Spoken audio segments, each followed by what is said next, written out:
¿Usted podría calificar la reunión del presidente Trump y López Obrador como un triunfo para México? Es que no es torneo, o sea, no es, no sé por qué ponerlo en esos términos de si es un triunfo. Es que, digo, el tener una buena relación con un país tan importante, probablemente el más importante que existe en el mundo para México, pues me parece que es algo fundamental. Tener los canales abiertos de comunicación también me parece fundamental. Creo que lo comenté contigo el otro día, yo no me sumo al debate de si es bueno que lo veas, si es malo que lo veas, si es el momento y tal. A mí me parece que la agenda de entre México y Estados Unidos es tan rica que debería de haber prácticamente programadas visitas, encuentros, reuniones para que puedan ir desahogando la complejidad de la agenda que tenemos. Entonces, a mí me parece, hubo muchos cuestionamientos de si iba ahora y que le iba a ayudar a ganar votos, cosa que también tengo yo muchas dudas, o más bien lo rechazo. No creo que la presencia del presidente de México le lleve más o menos votos a uno u otro candidato. Esa parte yo no la veo. Que el otro señor que está en campaña quiera aprovecharlo, ese es otro tema, ¿verdad? Pero no creo que el presidente de México sea un factor para llevar votos de un lado o del otro.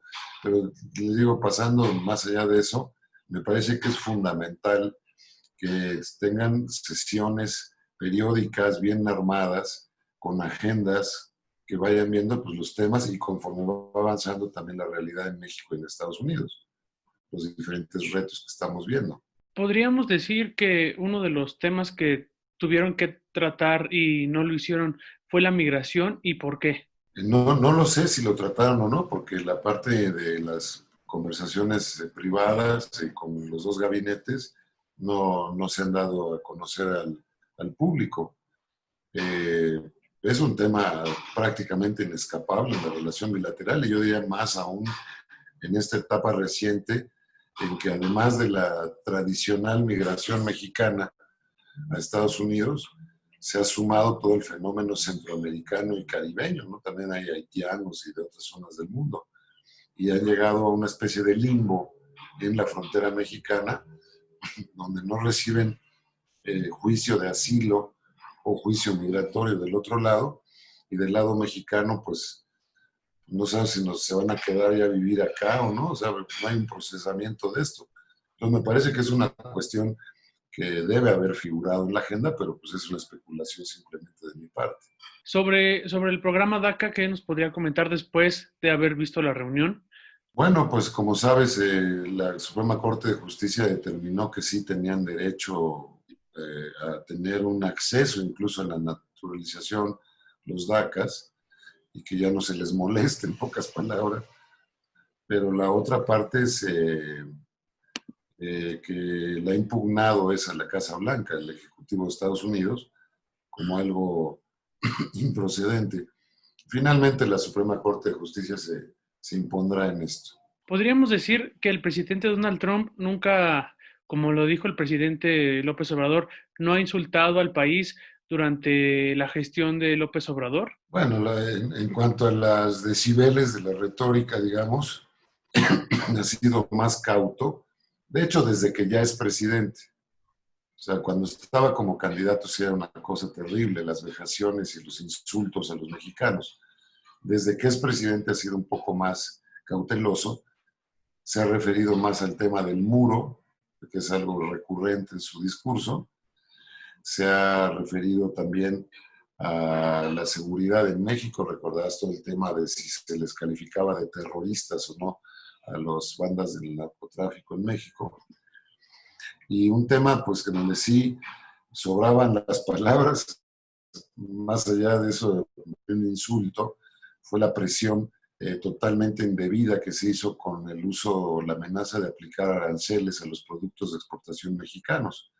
Recordarás que había esta decisión de que si no se actuaba con respecto a las caravanas centroamericanas, se impondrían gradualmente 5% cada mes de aranceles a los productos mexicanos.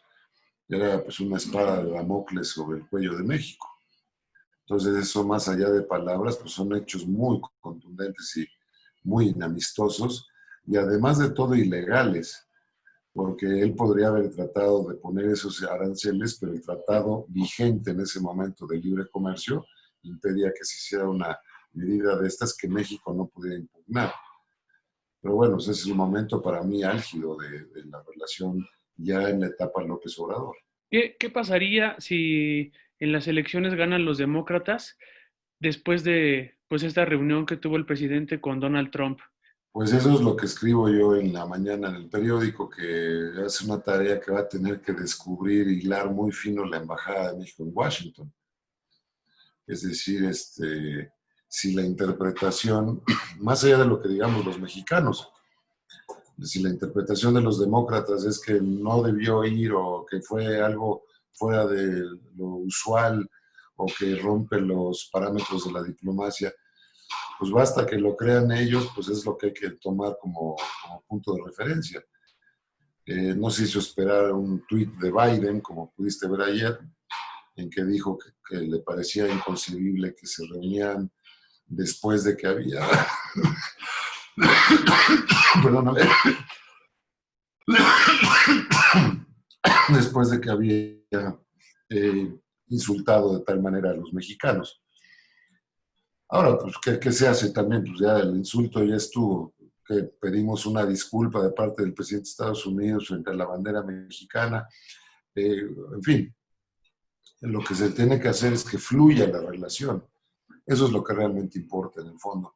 Pero efectivamente sí hay que estar muy atentos a la reacción de los demócratas y en caso de que ganaran, pues a trabajar muy fuerte con ellos, porque pues, nosotros nos cogemos el gobierno que ellos pongan, ¿no? Vimos un discurso diferente de Donald Trump frente a los mexicanos. ¿Lo podremos seguir viendo durante las próximas semanas o solamente lo vimos durante el discurso que presentó frente al presidente López Obrador? Pues yo creo que es difícil que vaya a dar pasos en reversa después de lo que dijo ayer.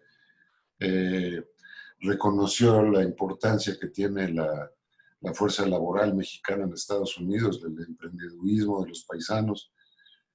Aquí en México a veces no nos damos cuenta de la importancia de la diáspora mexicana.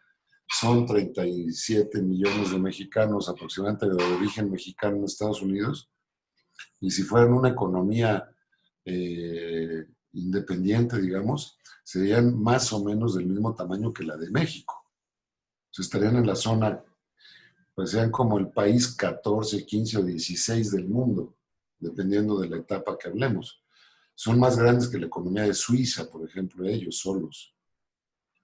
Entonces, es un socio, a mi juicio, que hemos desperdiciado muchísimo. No es nada más que lleguen las remesas. Son inversionistas, son gente empresarial, son gente que está metida en el mundo de la tecnología. El propio Trump ayer lo comentó. Algunos de los doctores mexicanos que están en los grandes centros de investigación científica de Estados Unidos son mexicanos, sobre todo en el área de neurociencias. Bueno, pues hay una posibilidad de colaboración de México con esa parte de Estados Unidos, que vemos la parte mexicana de Estados Unidos, que es una beta de lo más rico que podemos tener en las relaciones internacionales de México. Entonces me parece fundamental ese acercamiento, más allá de lo que diga Trump. Y en la medida en que ellos estén cerca y se sientan apuntalados y respaldados por México, pues van a poder accionar mejor también del otro lado. ¿Usted cree que era necesaria una reunión con los grupos migrantes del presidente? Desde luego que sí. O sea, han pasado una etapa bien difícil los paisanos allá. O sea, desde el día que bajaban las escaleras eléctricas en la Torre Trump, este señor, han tenido una etapa de zozobra, de desconcierto muy grande, porque los han señalado muchas veces la administración. Cuando estaba la primera secretaria de Seguridad Interna, la señora Nielsen, recordarás, pues había presiones sobre ella todo el tiempo para que fuera más agresiva, más agresiva. De manera tal que como paisano en Estados Unidos, pues la pasa uno pues, con dudas, con preocupaciones.